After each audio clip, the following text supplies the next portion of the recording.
할렐루야. 자, 우리 전우자로 한번 인사하시기 바랍니다. 주의 이름으로 축복합니다. 잘 오셨습니다. 자, 이렇게 한번 오늘은 또 이렇게 인사하십니다. 자, 성령 충만하세요. 시작. 할렐루야. 한번 따라하겠습니다. 주가 쓰시겠다 하라. 주가 쓰시겠다 하라. 자, 우리 지난주에 이어서 계속해서 마가복음 강의를 이어가는데요. 38번째 이야기로 주가 쓰시겠다 하라고 하는 말씀을 제목으로 해서 여러분들에게 은혜를 나누고자 합니다. 지금 이제 지난주의 말씀에 이어서 말씀드리면 예수님이 지금 어디로 가시는 중이죠? 예루살렘으로 올라가시는 길이었어요. 그렇죠? 근데 지난주에 예루살렘으로 올라가시다가 누구를 만나죠? 맹인한 사람을 만나는데 맹인의 이름이 뭐죠? 바디메오예요. 그렇죠? 디메오의 아들 바디메오. 이 사람은 천덕꾸러기처럼 평생을 살았던 그런 사람들입니다. 근데 이 맹인은 누구를 상징한다고 그랬죠? 예수님이 길가에서 만났던 수많은 사람들을 상징한다고 그러는데 이 사람들은 눈을 뜨고 있지만 제대로 된 것을 바라보지 못하는 그런 사람들을 상징적으로 은유적으로 표현한 인물이라고 여러분들에게 말씀드렸습니다. 근데 예수님은 그런 맹인을 어떻게 하시죠? 고쳐주시죠. 그렇죠? 눈을 뜨고 있지만 보지 못하는 것들을 전부 예수님께서 고쳐주세요. 그리고 나서 그 사람은 성경에서 뭐라고 말했죠? 거지라고 말했어요. 구걸하던 삶이었어요. 그죠? 구걸하고 천도꾸러기처럼 살았던 그가 주님의 걸어가신 그 길을 뭐로? 예수님의 제자가 되어서. 그죠? 예수님의 제자가 되어서 그 길을 따랐다고 성경은 말합니다. 길은 제가 지난주에 말씀드렸죠. 그 사람이 살아온 방식이에요. 이 맹인이 살아왔던 방식은 뭐였죠? 구걸하는 삶이었고 구찬 삶이었고 천덕꾸러기 같은 삶이었지만은 예수님을 보고 눈을 뜨게 된다면은 그 사람이 어떻게 됐죠? 예수님은 지금 이 말씀을 통해서 우리에게 계속해서 반복되어지는 이 핵심 키워드가 있어요. 그 핵심 키워드는 뭐냐면 예수님께서 살아가는 그 모든 삶은 누구 위에 군림하는 것도 아니고 명예를 취하는 것도 아니고 이익을 취하는 것도 아니고 능력을 취하는 것도 아니고 예수님이 걸어가는 삶은 뭐예요? 어떤 삶이에요? 섬기고 봉사하고 나누고 희생하는 거. 그렇죠? 이것이 예수님이 걸어가는 삶이라고 성경 우리에게 이야기해 주면서 그 제자들에게 3년 동안 예수님께서 그걸 가르쳤지만은 3년 동안 가르침을 받았던 제자들이 막상 예수님께서 디데이를 위해서 예루살렘에 올라가실 때 그 제자들이 뭐를 이야기하죠? 예수님의 나라가 이르렀을 때에 난 하나는 우편에 하나는 좌편에 앉게 해달라고. 그렇죠? 뭔가를 요구를 하잖아요. 그렇죠? 이 모습은 신앙생활을 하고 있는 저와 여러분들의 모습, 눈을 뜨고 있지만은 우리가 결국은 바라보지 못하는, 정확한 것을 바라보지 못하는 우리의 모습이라고 성경은 우리에게 지적해주고 있습니다. 그런데 여기에서 보니까는 이 맹인 바디메오, 이 사람이 눈을 감고 있다가 눈을 뜨게 되어져서 성경은 뭐라고 이야기하죠? 길에서 예수님을 쫓으니라. 그렇죠?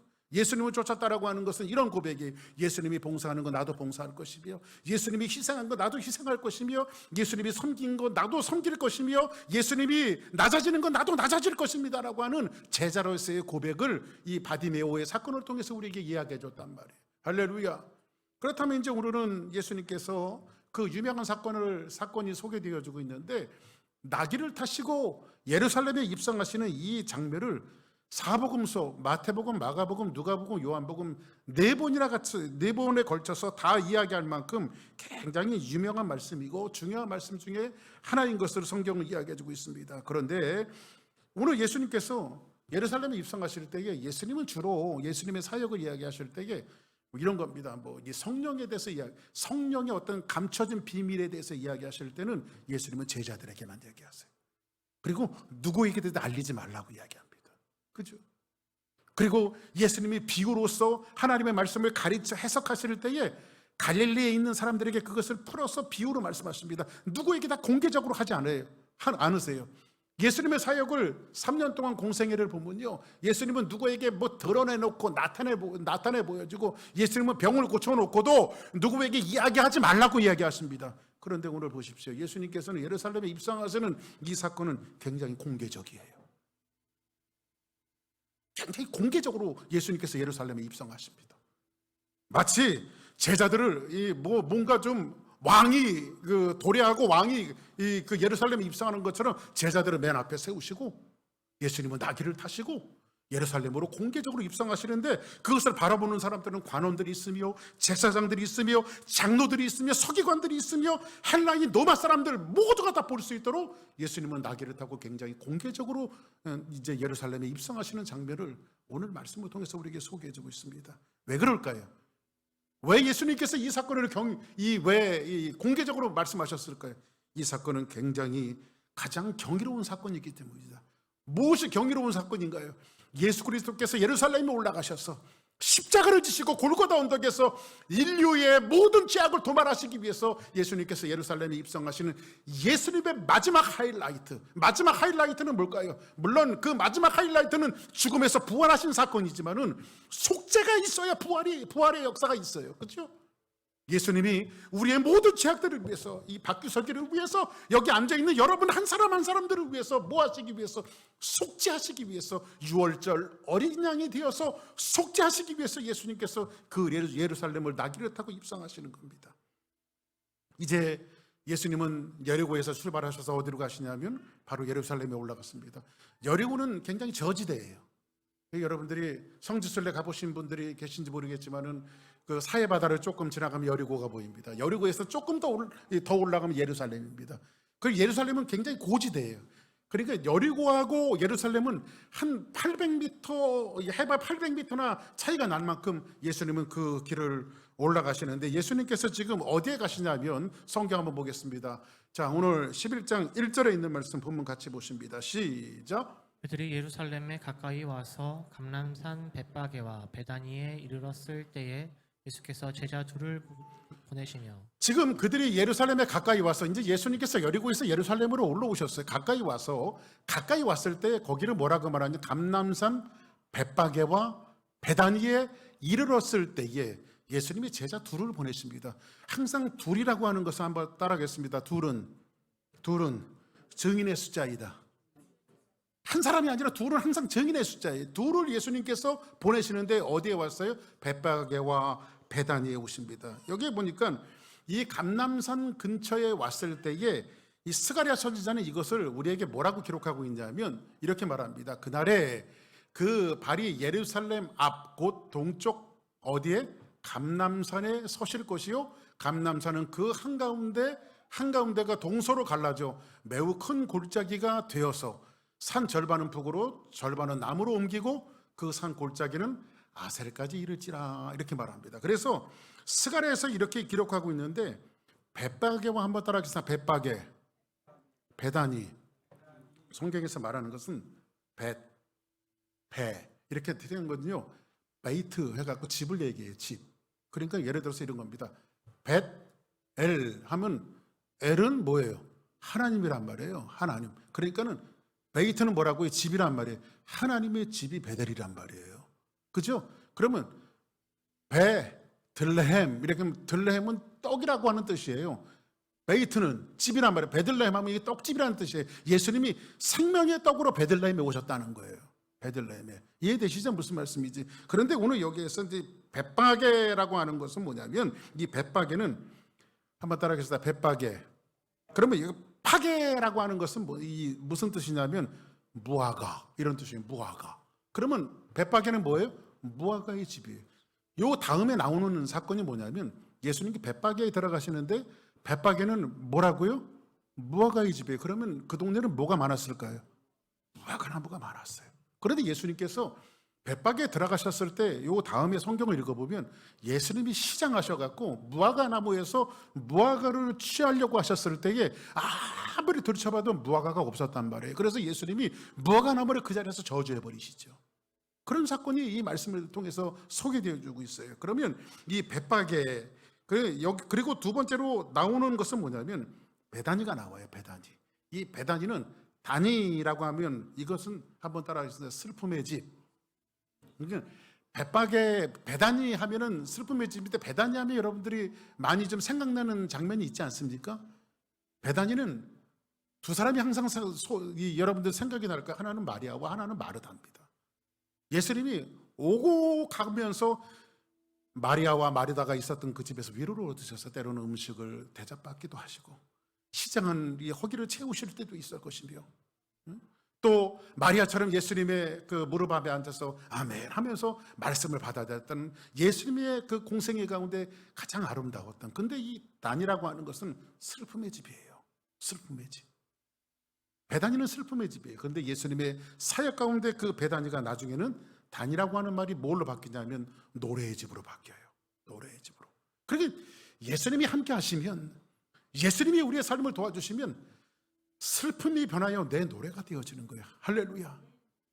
슬픈 인생이 변해서 노래가 되어지는. 그래서 우리 주사랑교회 성도들이 어떤 환경과 어떤 위치에 있든지 간에 여러분들이 슬픔으로 걸어가는 길들이 전날의 한숨 변하여 내 노래가 되어지는 이 놀라운 역사가 여러분들의 삶 가운데 있기를 주의 이름으로 축복합니다.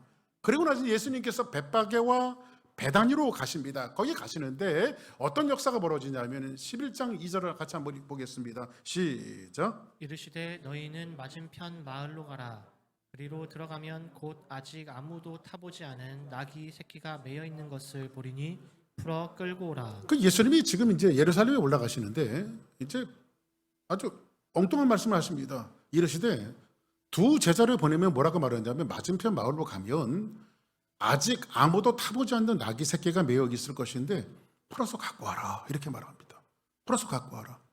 그래서 이제 제자들이 예수님의 말씀을 듣고 갑니다. 이제 11장 3절부터 10절, 만일 누가 너에게 왜 이렇게 하느냐 묻거든 누가 쓰시겠다 하라. 한번 따라하겠습니다. 주가 쓰시겠다 하라. 주가 쓰시겠다 하라.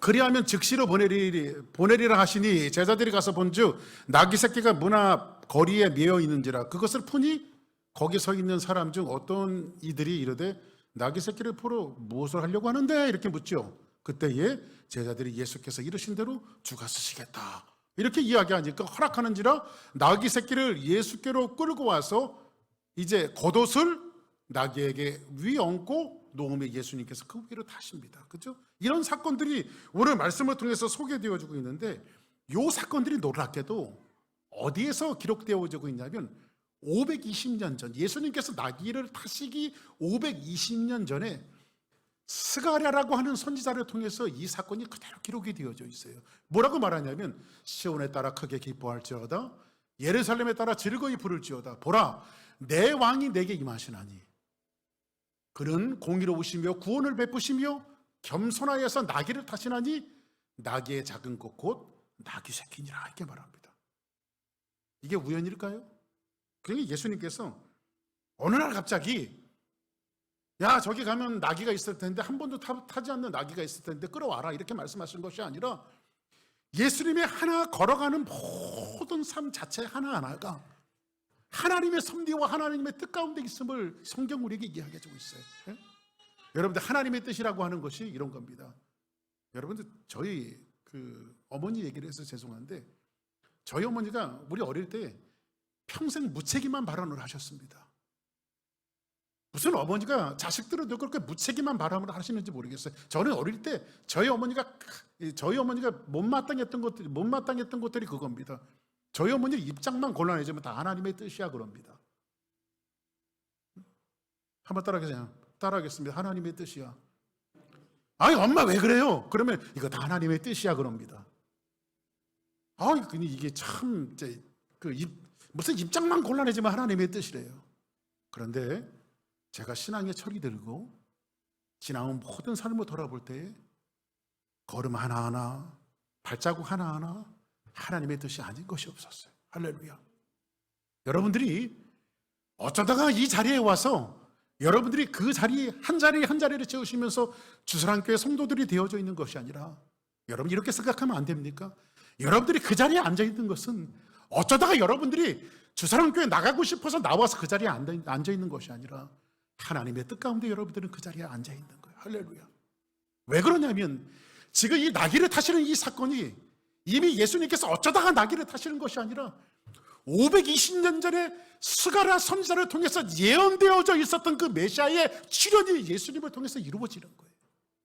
여러분들, 하나님의 성전이 예루살렘에 지어집니다. 그런데 어쩌다가 하나님의 성전이 예루살렘에 지어졌을까요?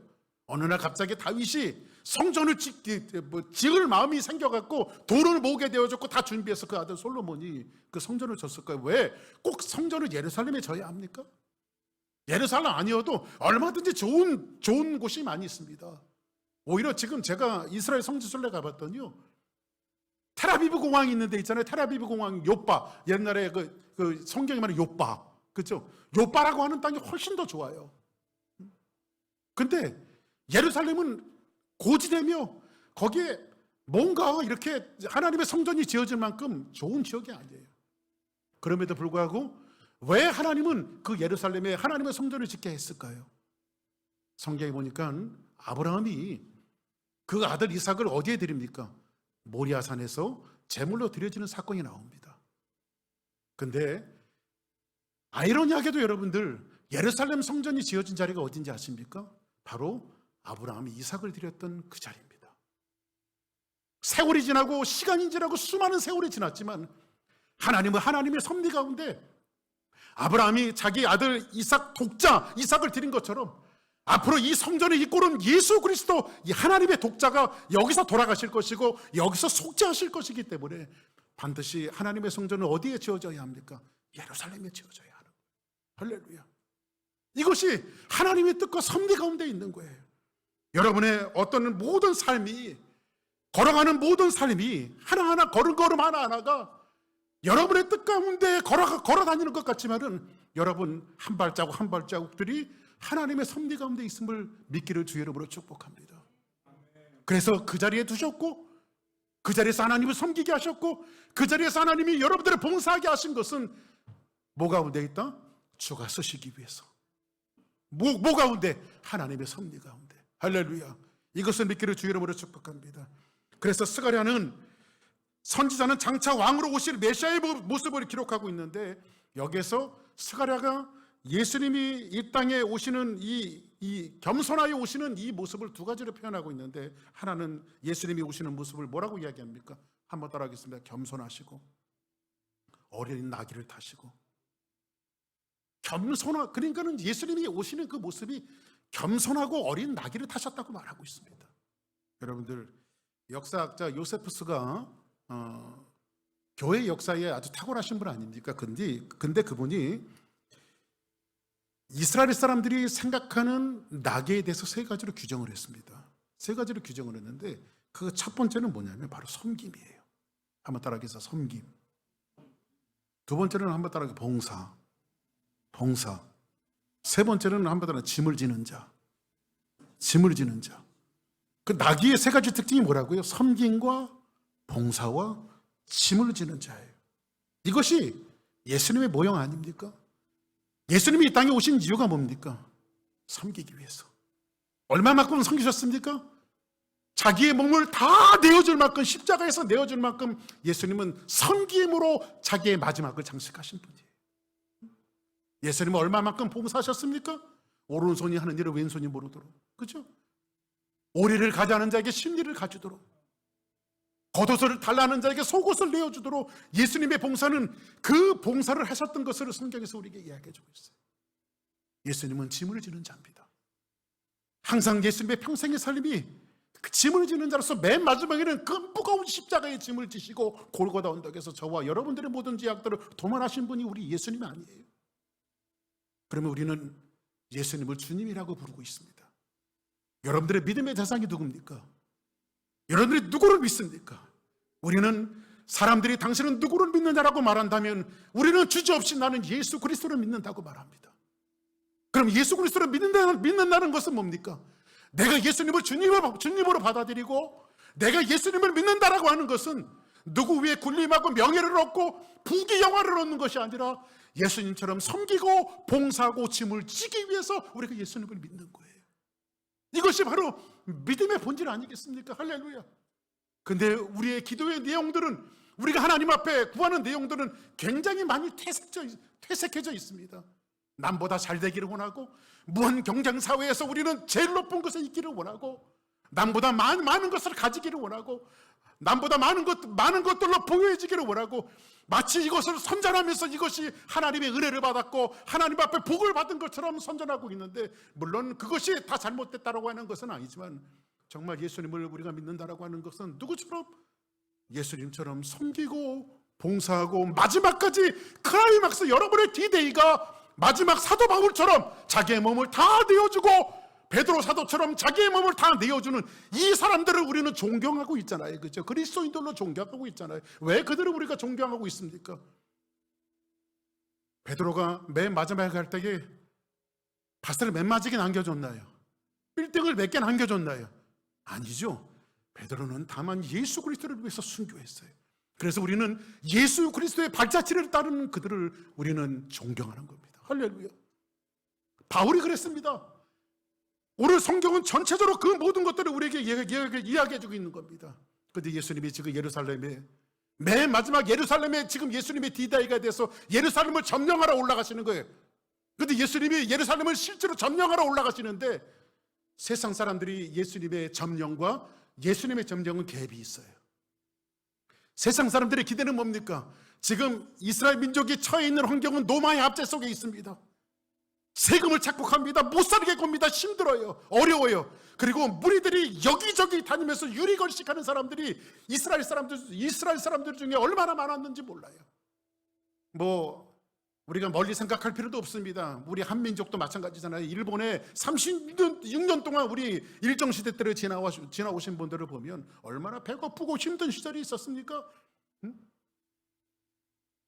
일본 사람들 보면요, 죄송합니다, 꼴 보기가 싫잖아요. 우리가 그잖아요. 그죠? 나는 겪은 세대도 아닌데도요, 왜 이렇게 일본이 싫은지 모르겠어요. 근데 우리 아버지가 일정시대 때를 지내왔고 저희 어머니가 일정시대 때를 지내왔기 때문에 그분들이 늘 이야기해 주신 것들을 제가 들으면, 일본은 참 한국이라고 하는 나라를 생각하면 몹쓸놈의 나라입니다. 자기들은 호의했고 호식했지만은 한국 사람들은 배고프고 힘든 삶을 지냈어요. 근데 거기에 호의 호식했던 사람들이 있었죠. 일본의 앞잡이들. 근데 지금 유대 땅에 이스라엘 사람에 두고 일본의 앞잡이들이 있어요. 그런 사람들이 사케오 같은 사람들이에요. 세리들이에요. 이런 사람들이 전부 다 지금 동족에게 빨대를 꽂고 쭉쭉 빨아먹는 거예요. 지금이요, 이게요. 이런 압제와 힘듦 속에서 예루살렘에 입성하시는, 나귀를 타고 입성하시는 예수님에게 기대했던 그들의 기대는 어떤 기대였습니까? 성경에서 이렇게 이야기하고 있습니다. 많은 사람이 자기의 겉옷을, 또 다른 이는 들에서 벤 나무가지를 길에 펴고 앞에서 가고 뒤에서 따르는 자들이 소리 지르며 뭐라고 말합니까? 호산나, 찬송하리로다. 여기 원어적으로 그대로 얘기하면 호산나라고, 호시안나 이겁니다. 호시안나, 이제 구원하소서, 이런 뜻이에요. 호시안나, 이제 구원하소서, 이제 구원하소라고 하는 것은, 이 구원의 차이는 어디에 있습니까? 이 노마의 합자에서, 이게 힘들고 어려운 삶 속에서 이제는 예수님이 예루살렘을 점령해서 우리를 구원해야 될 거 아닙니까? 이 압제에서 우리를 풀어줘야 되는 거 아닙니까? 오늘날 거 교회 모습하고 똑같지요? 오늘 교회 나와서 무슨 기도 하셨나요? 여러분들 한 주간 동안 여러분 어떤 기도를 하셨나요? 거룩한 기도 하셨습니까? 주님, 내가 주님을 위해서 몸부림치며 주님이 가신 길을 우리가 정말 제자가 되어서 걸어가겠습니다. 주님, 내가 어떤 시련이 와도 어떤 역경이 와도 내가 주님을 따르는 참 제자가 될게요. 이런 수준 있는 기도는 저도 못했던 것 같아요. 한 주간 동안. 어휴, 하나님, 가능하면 돈 좀 많이 벌게 해주시고요. 가능하면 건강하게 해주시고요. 가능하면 우리 자식들 좀 잘 되게 해주시고요. 비나이다, 비나이다. 신령 하나님께 비나이다. 그러면서 이렇게 기도하지는 않으셨습니까? 근데 예수님은, 예루살렘에 입성하시는 예수님은 나귀를 타시고 가시면서 내가 예루살렘을 점령하는 것은 너희들이 생각하는 그 방법이 아니라 섬기고 봉사하고 마지막 그 십자가를 지고 인류의 모든 대속을 하기 위해서 예수님께서 그 예루살렘을 점령하러 가시는 거예요. 할렐루야. 오늘 우리의 삶을 살펴보면요, 그런 삶이 많아요. 마치 알라딘의 요술 램프처럼 램프만 빌면 우리의 소원이 반짝 이루어지는. 그래도 기도하십시오. 하나님 너무 좋으셨어요. 그런 기도도 들어주시긴 해요. 너무 제가 그쪽으로 얘기하다 보니까 이제 그런 기도는 태색적인 기도고 세속적인 기도구나. 그러나 기도하십시오. 그러나 정말 하나님이 원하시는 기도는 주님의 제자로서 내가 어떤 삶을 살아야 할까? 오늘 마가가 놓친 부분을 누가가 놓치지 않고 이 똑같은 말씀을 기록한 다른 메시지가 하나 있어요. 누가가 놓치지 않았던 이 똑같은 메시지가 있는데 어떤 메시지냐면 예수님께서 예루살렘 성에 가까이 오셔서 뭐 했죠? 우셨어요. 한번 따라해서 예수님께서 울으셨다. 성경에서 예수님이 우는 모습이 그렇게 많이 나와 있지 않아요. 근데 예수님은 왜 예루살렘 성을 보면서 우셨을까요? 저 환호하고, 그죠? 예수님에 대해서 자, 예수님을 소개합니다 하면서 예루살렘에 딱 입성하실 때 예수님이 어깨춤 딱 피고 이렇게 너무 좋으실 거 아니에요. 그런데 예수님은 예루살렘 성을 입성하실 때 예루살렘 성을 보고 우셨어요. 왜 우셨을까요? 이르시되 너도 오늘 평화에 관하여 알았더라면. 이 평화에 관하여 알았다라고 하는 것은 뭘까요? 예수님은 어떻게 평화를 이루기를 원해요? 하나님과 인생들이 분리되어졌던 그것을 십자가의 대속을 통해서 이 참 평화를 이루어 놓기를 원하는 거예요. 그래서 여러분들, 하나님과 화목하는 길이 뭔지 아십니까? 죄는요, 하나님과 우리를 자꾸 분리시켜요. 우리가 짓는 죄악들은요, 하나님과 우리를 함께 투게더 하는 것이 아니라 우리를 분리시켜요. 세퍼레이트해요. 그래서 우리가 죄 짓고 하나님과 우리 사이가 원수가 되었단 말이에요. 원수가. 그런 천지 원수가 없어요. 그런데 예수님께서 하나님과 우리 사이를 중재하셔서 화목케 하신 거예요. 평화를 주신 거예요. 그 평화의 사건이 뭐예요? 예수님이 십자가를 지시는 사건이에요. 근데 사람들은 뚱딴지처럼 뭐라고 얘기합니까? 노마에서 우리를 풀어주소서. 이 어려움에서 우리를 구원해 주소서. 예수님의 날이 임하면 하나는 우편에 하나는 좌편에 앉게 해주소서. 너무 예수님이 원하는 것과 동떨어진 기도를 하고 있지 않습니까? 예수님을 어마어마한 대가업을 위해서 예루살렘에 올라가시는데도 불구하고 우리는 정말 세속적이고 퇴색적인 기도를 하나님 앞에 드리지는 않습니까? 오늘 그래서 예수님께서 오늘 평화에 관하여 너희들이 알았더라면 좋을 뻔하였거니와 지금은 내 눈에 숨겨졌도다 이렇게 말합니다. 하나님의 주님의 심정을 진짜 그들이 알지 못해요. 이제 예수님께서 대성물로 주시기 위해서 올라가시는데 성경에 1장 11장 3절 한번 같이 볼까요? 시작. 너희에게 이렇게 하거든 묻거나 누가 쓰시겠다 하라. 이하면 즉시 이리로 보내리라 하시니. 만일 누가 너희에게 왜 이렇게 하느냐 묻거든 한번 따라합시다. 주가 쓰시겠다 하라. 주가 쓰시겠다 하라. 그런데 보세요. 하나님의 구원은요, 우리하고 상의하고 이뤄놓으신 구원이 아니에요. 내가 너 구원해 줄게 이렇게 상의해갖고 이뤄놓으신 구원이 아니란 말이에요. 왜냐하면 상의 자체가 될 수가 없어요. 지난 금요일날 제가 그런 말씀드렸죠. 금요일날 나오신 분들은 노아에게 노아 홍수 사건을 말했는데 노아에게 하나님께서 뭐라고 말하냐면 오늘 내가 내 언약을 내게 세우겠다. 내 언약을 세우겠다. 언약이라고 하는 것은 쌍방간에 지켜야 될 거죠. 우리 여기 종민 집사하고 저하고 있는데 종민 집사하고 저하고 언약을 세웠으면 같이 지켜야 하는 거예요. 그렇죠? 둘이 같이 지켜야 돼요. 그런데 왜 내 언약일까요? 이것은 뭐냐면 우리가 하나님의 언약을 지킬 만한 실력을 잃어버렸어요. 실력을. 우리가 같이 그 언약을 지켜야 되는데 우리는 이미 실력을 잃어버렸어요. 뭐로 말미암아? 죄로 말미암아 그 언약을 지킬 능력도 없고 힘도 없고 권세도 없어요. 그래서 하나님께서 일방적으로 만들어 놓으신 것이 내 언약이란 말이에요. 우리를 구원하시기 위해서. 할렐루야. 그게 내 언약이에요. 하나님의 구원은, 그래서 여러분들 하나님의 주권 사상을 인정하는 것이 얼마나 중요한지 몰라요. 때로는 고난이 임하고, 때로는 슬픔이 오고, 때로는 어려움이 와도 뭐예요? 이거 다 하나님의 섭리 가운데 있는 거야. 할렐루야. 다 하나님의 섭리 가운데 있는 거예요. 저희 어머니의 무책임한 발언이 뭐였다고요? 다 하나님의 뜻이야. 다 하나님의 뜻이야. 제가 중학교 때요, 제가 이제 중학교 때 운동을 했잖아요. 굉장히 중요한 게임이 있었어요. 저기 제천에 있는 팀하고 중요한 게임이 있었는데 그 게임은 꼭 이겨야 돼요. 이겼을까요? 졌을까요? 졌습니다. 근데 막 속상하니까 저희 어머니가 벌난 집에 와서 부채질 하더라고요. 야, 그거 다 하나님의 뜻이다. 그럼에도 불구하고 하나님의 주권 세상을 인정하는 거예요. 할렐루야. 근데 지나고 와 보니까 제가 저야 목사가 되겠더라고요.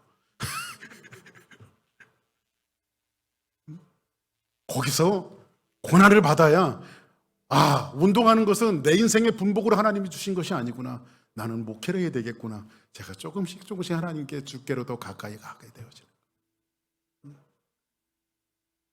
여러분들, 예수님께서 겟세마네 동산에서 기도를 하셨습니다. 이 잔을 내게서 지나가게 하옵소서. 너무나도 중대한 가업 앞에 이 잔을 내게서 지나가게 하옵소서. 근데 예수님 뭐라고 말합니까? 나의 뜻대로 마옵시고 아버지의 뜻대로 되어지기를 원합니다. 아멘. 아버지의 뜻은 뭐예요? 예수님 십자가에 죽으셔야 돼요. 할렐루야. 오늘 설교가 너무 어렵죠? 옆에 분들하고 인사하십니다. 십자가에서 죽으란 말이야. 시작. 그 얘기예요. 그 얘기. 십자가에서. 왜 그럴까요?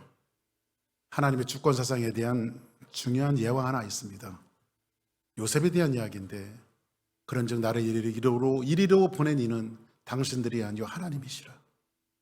하나님이 나를 바로에게 아버지로 삼으시고 그 온 집의 주로 삼으심에 애굽 온 땅의 통치자로 삼으셨나이다. 요셉을 기억하시기 바랍니다. 요셉은 어느 날 이유도 모르는 고난을 당해요. 피를 나눈 자기 형제들이 자꾸 괜히 미워하는 거예요. 지 형들이 와갖고 우물에 빠뜨려 버려요. 거기서 죽으라고.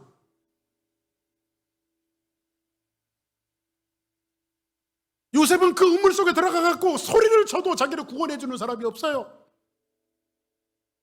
근데 유다에 의해서 그냥 저거 죽이는 것보다 돈이라도 받고 팔아보자 해갖고 그걸 끌어올려갖고요, 이방 애굽 사람에게 팔려버려요. 그래서 노예 신분으로 왜 팔려가는지도 모르고 그것도 누구에게, 모르는 사람에게 아니라 자기 형제들에게 팔려갖고 애굽의 종으로 노예로 팔려갔다고. 이걸 뭐 이해를 하겠어요? 저는요 뿌득뿌득 이를 가렸을 거예요. 이것들 다음에 만나기만 해봐라 그냥.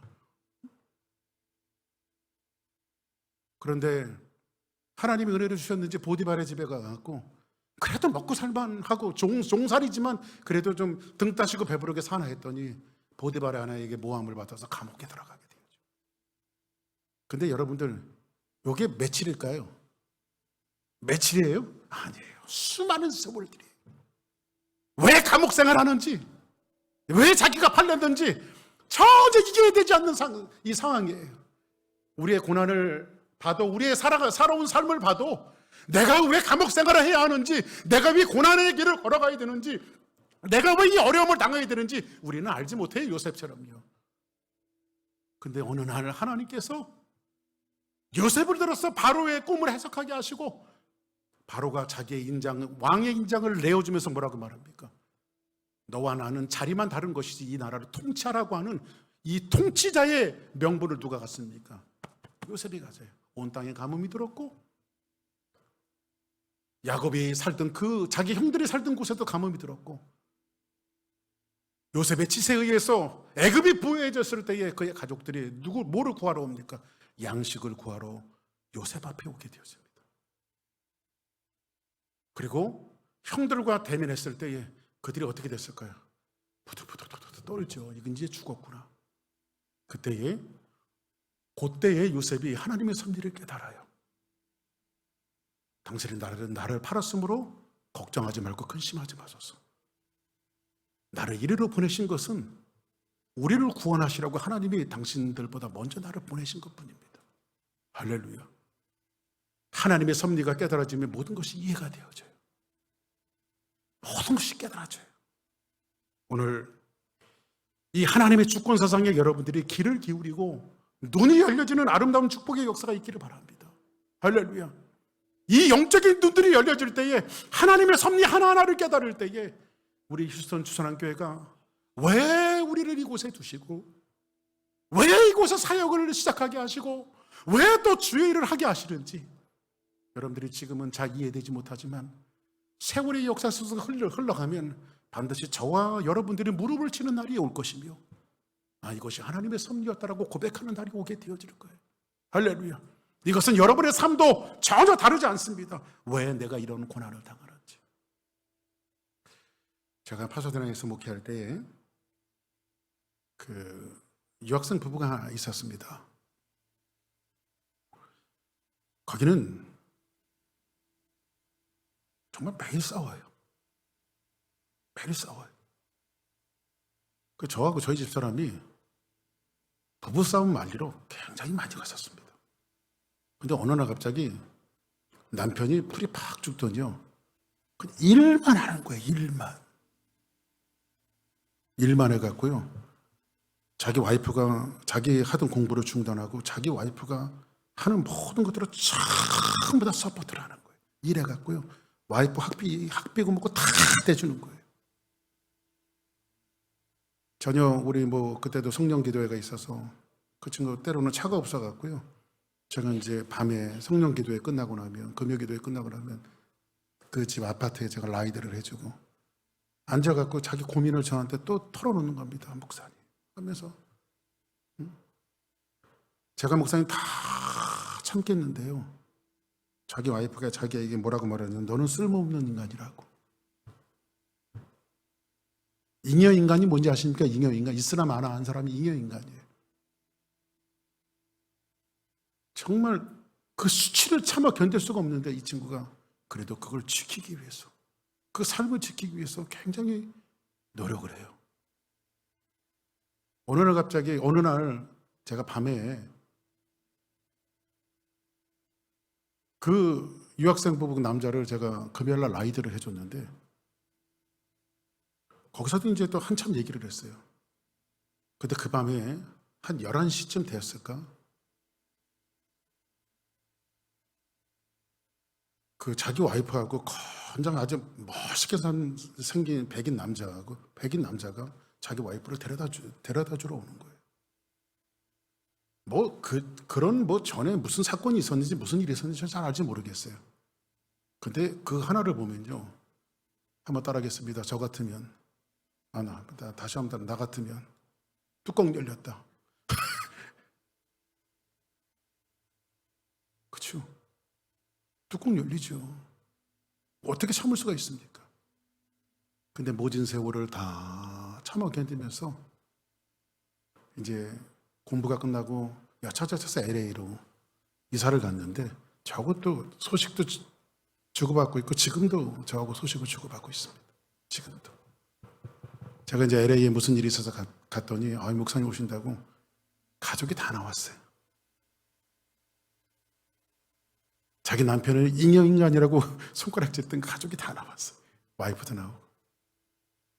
그때 그 와이프가 나와서 저한테 뭔 얘기를 하냐면 목사님 그때는 제가 철이 없었어요. 이 사람이 신실하게 버텨주지 않았다면 자기 인생은 어떻게 망가졌을지 모른다고. 그래서 자기는 이 애기 아빠한테 너무 감사하고 살고 있다고.